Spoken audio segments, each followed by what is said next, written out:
Às vezes, quando você é jovem, tem momentos de tanta felicidade que você pensa que está vivendo em algum lugar mágico, como Atlantis deve ter sido. Então crescemos e nossos corações se partem em dois.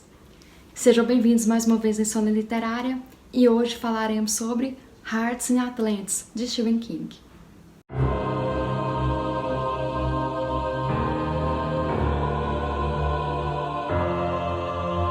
Hearts in Atlantis foi publicado em 1999 pela editora Scribner. Essa aqui é a edição de 2017. Infelizmente, esta é mais uma das obras de King que não foi publicada no Brasil. Muitos até conhecem pela sua adaptação, Lembranças de Verão, em 2001, com Anthony Hopkins. Mas eu já vou avisando que o livro é uma coletânea de 4 novelas e que o filme apenas se focou em 2. A primeira novela, Low Men e Yellow Coats, que em tradução livre seria Pequenos Homens com Casacos Amarelos, é uma história maravilhosa que abre com chave de ouro o livro. Trata-se da história de Bob Garfield, órfão de pai, que mora com a sua mãe mal amada e que conhece um senhor chamado Ted Brautigan.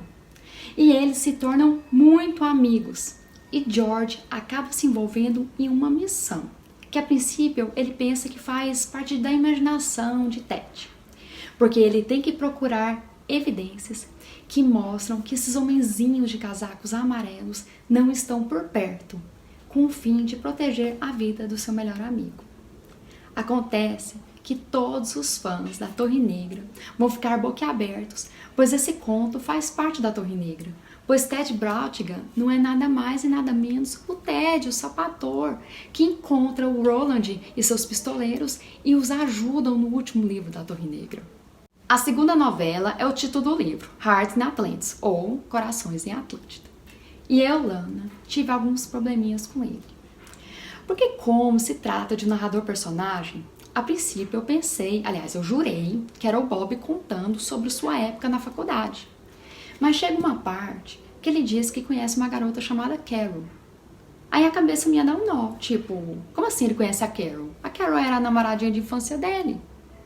Mas aí a gente entende com o desenvolvimento da história que é uma outra pessoa que a gente nunca imaginava, que não tem vínculo nenhum com a primeira história. Mas, apesar de tudo, eu consegui apegar ao personagem.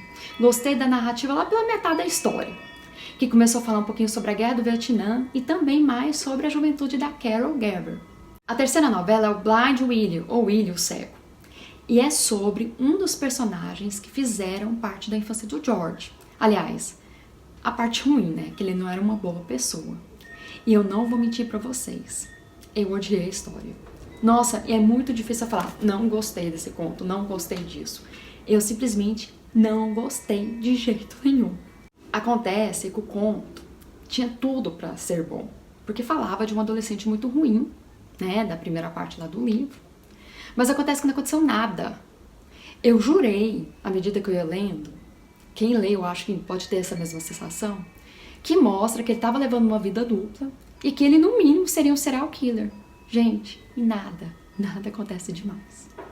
Na quarta parte, temos a novela Why We Are in Vietnam, ou seja, Porque Nós Estivemos no Vietnã, e fala sobre um dos melhores amigos de Bob, o Sully John, e sua experiência traumática na guerra. Quem gosta de temas como guerra irão gostar muito.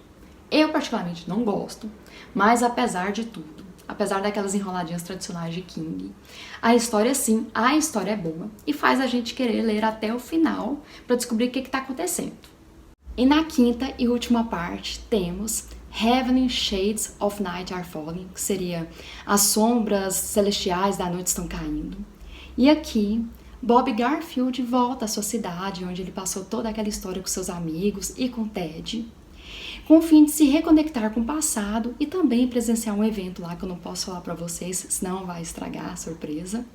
Mas o bom é que lá ele dá um desfecho pros seus próprios pensamentos, para aquilo que pensava assim, o que será que aconteceu com fulano, o que será que aconteceu com ciclano, como é que está a cidade agora, como é que eu vou me sentir naquele lugar. E mais uma vez eu posso dizer pra vocês que King encerra o livro com chave de ouro. Hearts in Atlantis fala muito sobre a Guerra do Vietnã e o próprio Stephen King confessa que ele fez isso de propósito. E que ele também fala que alguns fatos relatados são verídicos. Mas quem era? Onde estava King na época da guerra?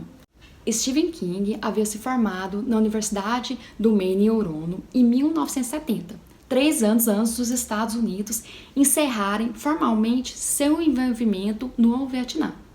Ele era uma figura imponente na faculdade, um homem alto, com óculos, cabelos negros, barba, e King comandava o local com comícios de estudantes e protestava contra o envolvimento mal intencionado e fútil dos americanos na Guerra do Vietnã.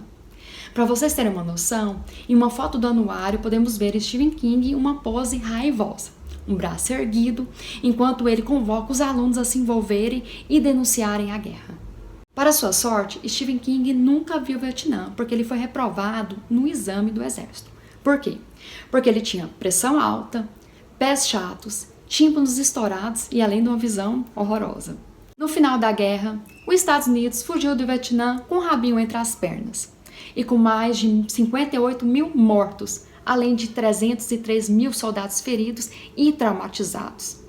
E retornando ao livro, a gente percebe que as histórias não são filtradas pela guerra, mas são permeadas por ela, porque King tem como objetivo, além de nos entreter, servir como advertência para o futuro.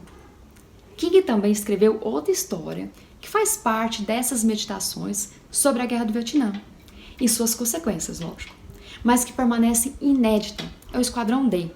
Ela foi escrita para Harlan Ellison, intitulada Last Danger of Visions, e que foi originalmente agendada para publicação em 1973. Todavia, ela nunca foi publicada. E vamos aqui, ficar na torcida. Quem sabe esse conto não sair aí um livro inédito. Eu agradeço a todos que me acompanharam até aqui. Um grande abraço e até mais.